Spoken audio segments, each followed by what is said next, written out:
참 좋은 날입니다. 어스틴 주님의 교회 매일 말씀 묵상에 오신 여러분을 환영합니다. 말씀을 통해 샘솟는 하나님의 은혜를 경험하시길 바랍니다. 오늘은 어제보다 더 행복한 하루가 될 것입니다. 해피 땡스기빙 추수감사일 11월 24일 말씀 묵상 시작하도록 하겠습니다. 시편 32편입니다. 어제까지 우리가 창세기 50장을 마무리하고 오늘은 다시 시편으로 돌아왔습니다. 시편 32편 6절에서 8절 말씀 같이 함께 읽겠습니다. 이로 말미암아 모든 경건한 자는 주를 만날 기회를 얻어서 주께 기도할지니라. 진실로 홍수가 범람할지라도 그에게 미치지 못하리라. 주는 나의 은신처시노니 환난에서 나를 보호하시고 구원의 노래로 나를 두루시리로다. 셀라. 내가 내 갈 길을 가르쳐 보이고 너를 주목하여 훈계하리로다. 여러분, 내일 아침에는 매일 말씀 묵상이 없습니다. 새벽기도도 현장 새벽기도도 하지 않습니다. 여러분, 오늘 저녁 추수감사일 가족들과 함께 좋은 시간 가지시길 바랍니다. 저는 개인적으로 이 시편 32편을 굉장히 좋아합니다. 그리고 우리 기독교 신학에 중요한 기초를 낳았던 성 어거스틴이라는 신학자가 있습니다. 그 사람도 이 시편 32편을 늘 아침 저녁으로 묵상을 했다는 그런 기록이 있습니다. 이 말씀은 우리에게 큰 힘이 되고 또 위로가 되는 말씀입니다.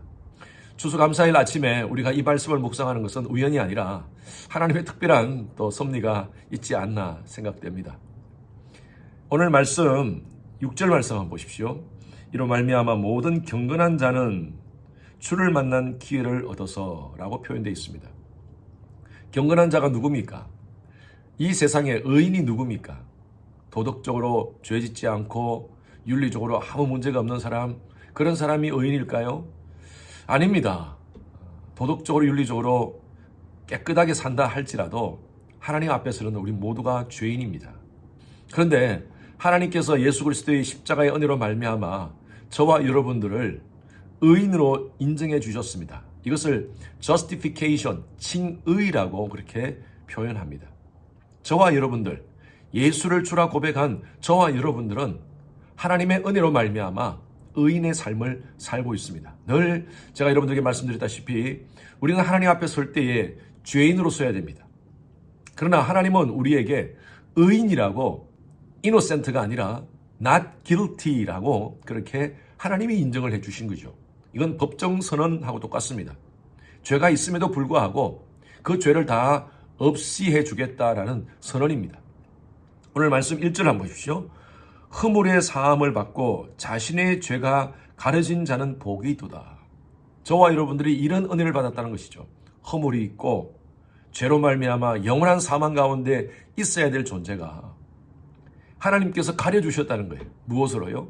예수의 십자가로, 예수의 보혈로 우리를 씻겨주시고 가려주셨다는 거예요. 그 다음 2절 보십시오. 마음에 간사함이 없고 하나님께 정죄를 당하지 아니하는 자는 복이 있도다. 하나님께 정죄를 당하지 않는다. 이것은 영원한 사망의 정죄, 영원한 사망의 심판에 놓이지 않는다라는 것이죠.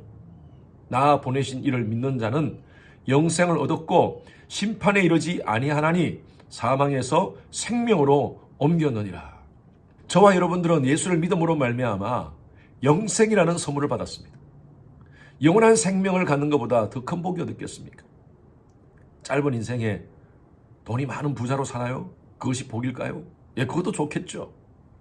짧은 인생에 명예와 권력을 가지고 사는 것 참 좋은 복이겠죠. 그러나 인생은 짧습니다. 영혼에 비하면 이 인생은요 정말 원스텝에 불과하고 성경에 나오는 말씀과 같이 안개와 풀과 같은 그런 인생입니다.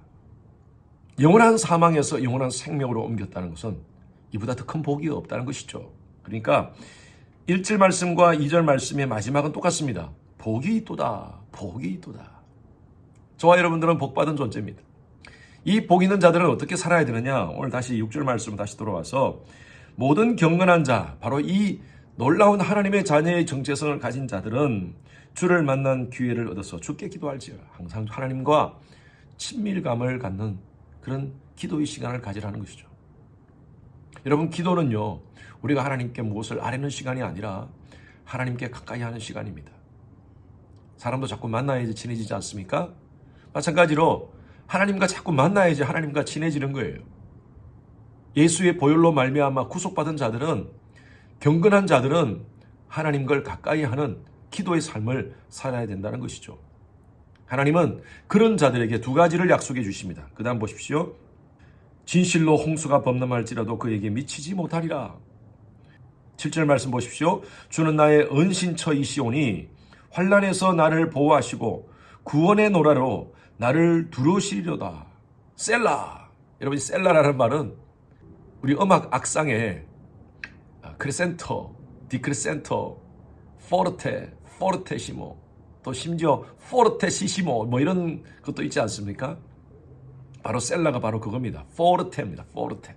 크게 큰 소리로 하나님을 찬양하라는 것이죠. 무엇을 찬양합니까? 환난에서 나를 보호하시고 하나님의 보호하심에 대한 찬양입니다. 지난 한 해도 하나님의 은혜 가운데서 저희 교회를 지켜주셨고요. 우리 성도들의 가정을 지켜주셨습니다.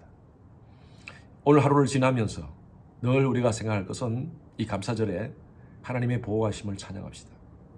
그리고 그 다음 보십시오. 8절에 내가 내 갈 길을 가르쳐 보이고 하나님께서 우리의 모든 것을 미리 다 보여주시고 공급하셨다는 것입니다. 하나님의 공급하심입니다. 하나님 앞에 의인으로 경건한 자로 인정받은 자들은 하나님은 두 가지를 약속하십니다. God's protection과 God's provision입니다. 하나님의 보호하심과 하나님의 공급하심입니다. 하나님의 은혜 가운데서 지난 한 해 보냈습니다. 돌이켜보면요, 힘든 것도 있었고 어려움도 있었지만 그러나 하나님은 그때그때마다 이겨나가게 하시고 넘어가게 하시고 또 우리를 하나님의 주권적 손길로 이끌어 주셨습니다. 그 어느 것 하나 주의 손길 안 미친 것 전혀 없네. 오 신실하신 주. 아멘. 하나님은 신실하게 우리의 삶을 이끌어 주셨습니다. 시편 91편 1절 말씀에 보면 지존자의 은밀한 곳에 거주하며 전능자의 그늘 안에 거하는 자여. 지존자의 은밀한 곳에 거주한 것. 하나님께서 우리를 은밀하게 보호하신다는 거예요. 그리고 전능자의 그늘 아래 사는 자. 이런 자들은 복되다는 거예요. 하나님의 프로텍션과 하나님의 프로비전 가운데 거하는 자. 여러분들은 복된 자입니다. 하나님께서 우리의 삶을 이끌어 주십니다. 지금 앞에 캄캄하게 아무것도 보이지 않더라도 하나님은 여전히 우리의 삶을 이끌어가고 계십니다. 그 다음 말씀 보십시오. 내가 가르쳐 보이고 너를 주목하여 훈계하리로다. 우리를 다 가르쳐 주신다는 거예요. 한 몇 년 전에 제가 콜로라도의 가족들과 함께 여행을 간 적이 있습니다. 차로 갔었는데요. 그 당시에 덴버에 아는 목사님을 만나서 그 목사님 저 따라오십시오. 좋은 곳으로 안내해 드리겠습니다. 그래서 어느 곳으로 가면 그 곳에서 우리 숙박시설이 있기 때문에 가기로 그렇게 하고 그 차를 따라갔습니다.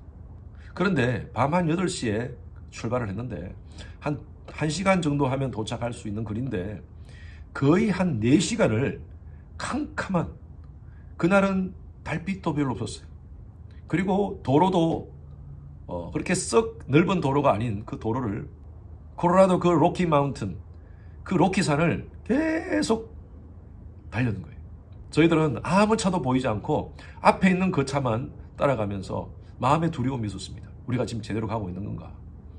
저 목사님이 잘못 알고 있는 거 아닌가? 1시간이면 도착한다는데 왜 이렇게 3시간 동안 지금 계속 이렇게 달려야 되는가? 하면서 전화도 안 되고 그 차만 바라보고 달려갔었습니다. 그런데 제 마음 가운데 이런 마음이 있었습니다. 저 목사님이 확실히 알겠지. 저 목사님이 알겠지. 무조건 그 차만 바라보고 뒷꽁무니를 따라가서 나중에 거의 한 3시간 넘게 걸려서 숙소에 도착했습니다. 제가 목사님을 물었어요. 왜 이렇게 시간이 많이 걸렸나고. 그러니까 자기가 길을 잃어버렸대요. 그럼에도 불구하고 우리는 그 목사님을 믿었습니다. 하나님은요, 결코 우리 앞서 가시면서 길을 잃어버리시는 분이 아닙니다. 사람은 길을 잃어버릴지라도 하나님은 길을 잃으실 분이 아니십니다. 여러분, 믿음의 주에 온전케 하시는 이인 예수 바라보면서 하나님께서 안내하시는 인도하시는 그 길을 믿음으로 달려가시는 여러분 되시길 바랍니다. 하나님의 프로텍션과 하나님의 프로비전을 잊지 말고 감사하며 믿음으로 전진하는 저와 여러분들의 삶이 되기를 주님의 이름으로 축원합니다. 해피 땡스기빙. 주님 감사합니다. 추수감사절을 맞이하여 시편 32편의 말씀을 묵상케 하신 것 감사합니다. 내가 내 갈 길을 가르쳐 보이고 너를 주목하여 훈계하려다. 이 말씀대로 우리를 이끄시고 보호하시고 항상 공급하시는 그 하나님의 손길을 우리가 신뢰하며 늘 믿음으로 전진하는 저희들 되게 하여 주시옵소서. 오늘도 하나님께 감사하며 가족 간의 아름다운 감사의 시간을 갖게 하여 주시옵소서. 감사드리며 살아계신 예수 그리스도 이름으로 기도했습니다. 아멘. 오늘 목요일 기도 제목으로 함께 기도하겠습니다. 미국과 한국의 위정자들과 관료들 하나님을 경외하고 또 지혜와 분별력으로 나라를 잘 이끌어갈 수 있도록 기도해 주시고요. 대통령 선거 이후에 또 새로운 대통령을 중심으로 해서 나라가 혼란에 빠지지 않고 이제 통합의 길로 갈 수 있는 우리나라가 될 수 있도록 해달라고 우리 나라를 위해서 특별히 기도해 주시기 바랍니다. 세계 선교를 위해서 기도하되 우리 교회가 섬기는 선교사님들 안전과 건강 지켜주시도록 그리고 하루속히 모든 선교 사역이 정상화될 수 있도록 기도해 주시고 특히 지금 우크라이나 지역을 위해서 여러분 기도해 주시기 바랍니다. 그곳에서 아직도 선교지를 지키는 여러 선교사님들이 계십니다.